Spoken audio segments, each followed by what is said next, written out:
רוצה להיות בשר לתותחים שלה, אני לא מוכן להיות מסמר לפטישים שלה, לא כיסא חשמלי לעצבים שלה.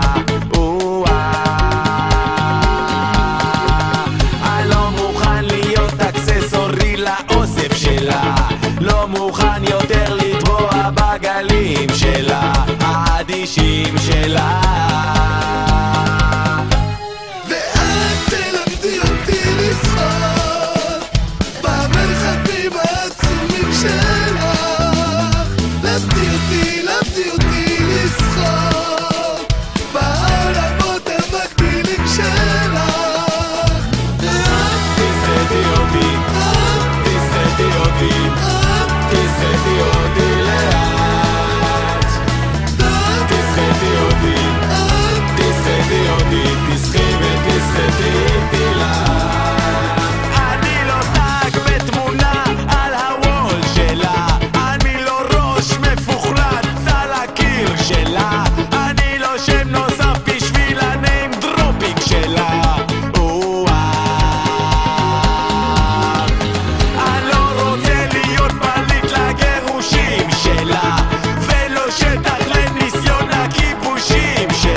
שאת קוראת את דוסטויבסקי, אני שוכב מתחת חלונך, ברדיו מנגנים שירים של פורטיס, ואני בעולמי שמתהפך.